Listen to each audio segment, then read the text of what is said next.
The CFTC is naming crypto leaders to its new Technology Advisory Committee, where executives from Circle, TRM Labs, and Fireblocks are among those named to the group. Joining us now to discuss is former White House National Security Council Director of Cybersecurity and Secure Digital Innovation, Carole House. Carole, so you're going to be the new chair of the Technology Advisory Committee, and it will hold its first meeting this week at the CFTC. So what's going to be on the agenda? I'm really excited, and thank you so much for having me to talk about the great work that's happening at the TAC. As you mentioned, this Wednesday is the inaugural meeting under the sponsorship of Commissioner Christy Goldsmith-Romero. The key issues that we're going to be diving into will include some presentations focusing on the technology, policy, and legal implications related to DeFi, responsible artificial intelligence, as well as cybersecurity implications for commodity and derivatives markets. So what are some of the top priorities there, Carole?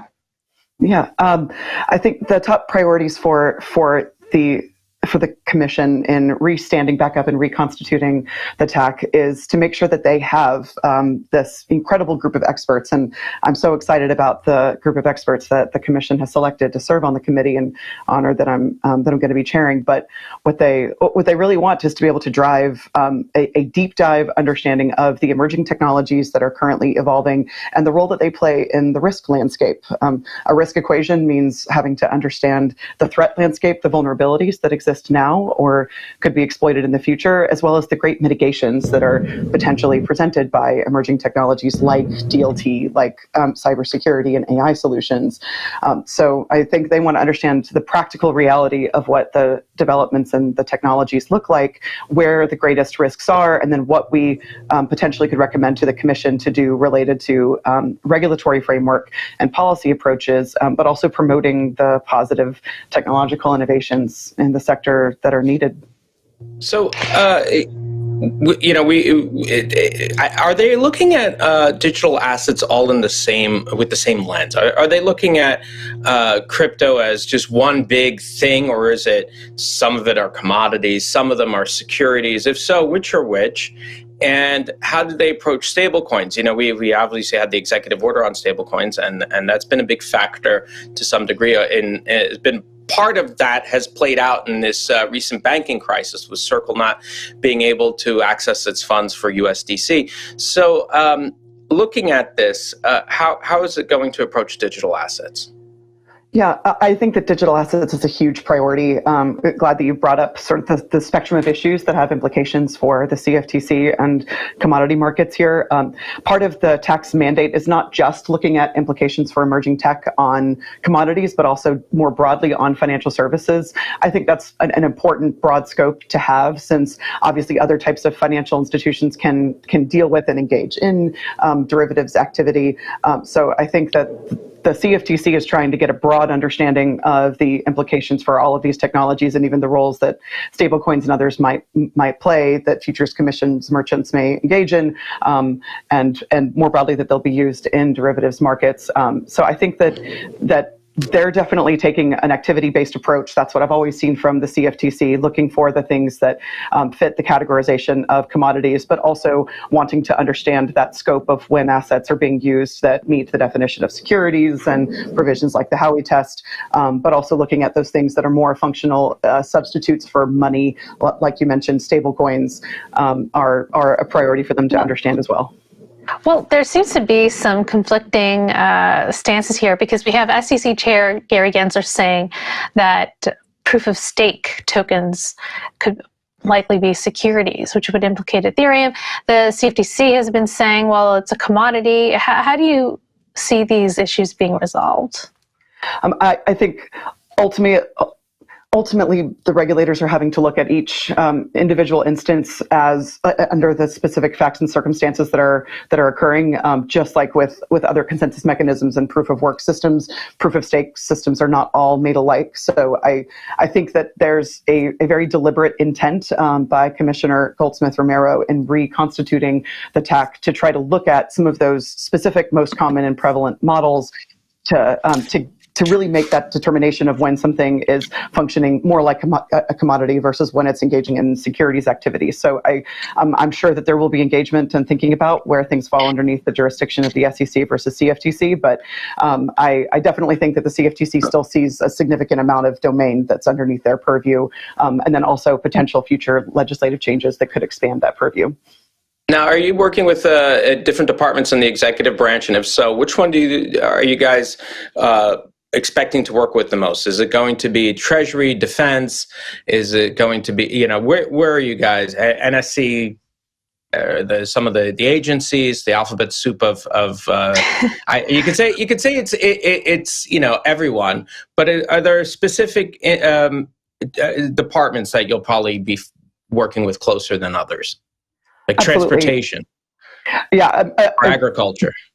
Great question. I do think that the whole of government approach that was established under the executive order for digital assets will keep going. That will include most of those stakeholders. But honestly, for this specific committee, our purpose is to directly and to deliberately advise the commission and not any other specific regulators. Though I will say that there are members of other federal agencies that are included.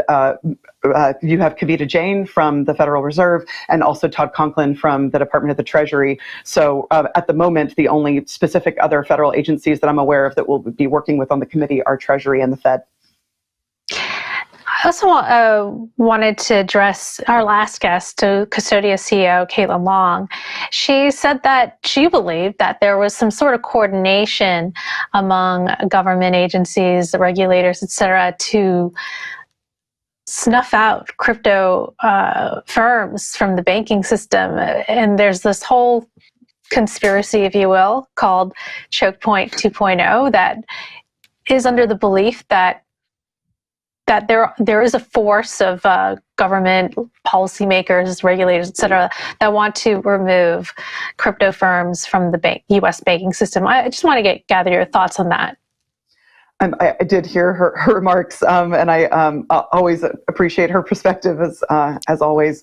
I'll say that from my time at the White House, what I saw was really the balanced approach that was pushed in the executive order, which was much more just coordination of the strategic policy objectives to mitigate the significant risk that is seen in crypto, but then also drive the kinds of technological and policy innovations that are needed to achieve their positive potential. So I certainly didn't see evidence of that. The White House does not direct anything with the regulators. By my understanding, certainly not in my role when I was there. But I would just say that I know that it takes a long time for enforcement actions and other things to come to fruition. So some of the things that we have been seeing are just the culmination of many years of work.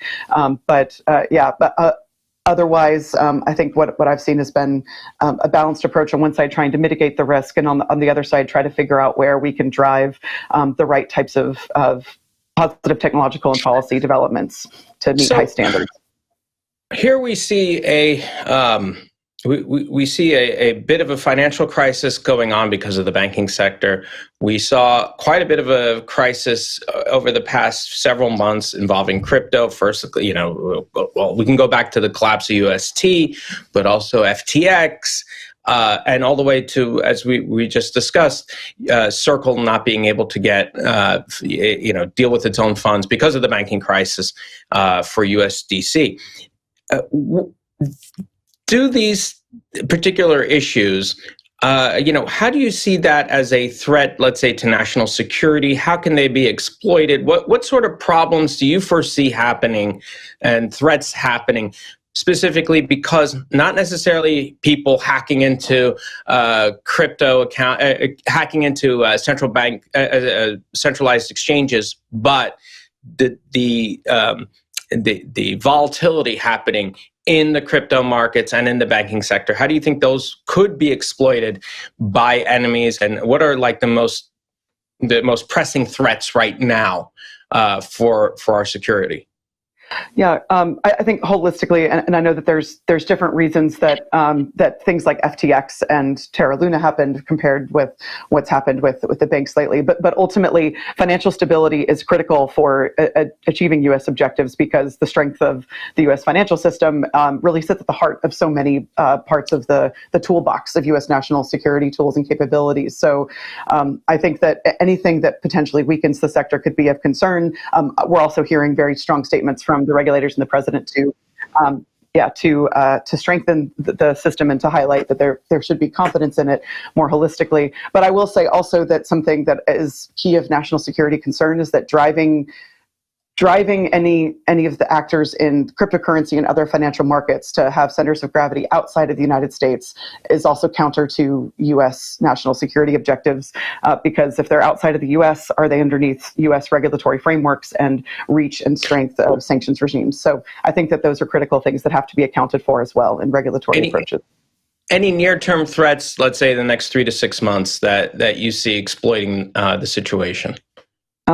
I guess the critical one could be like what ultimately is driven overseas. I think that it's critical to be able to not only enforce against actors that are acting poorly, but also to provide very clear paths under supervision, so that we can encourage the innovation to happen here. The next 6 months could be critical for that kind of market evolution. All right, Carole. Thank you for joining us this morning. That was former White House National Security Council Director of Cybersecurity and Secure Digital Innovation, Carole House.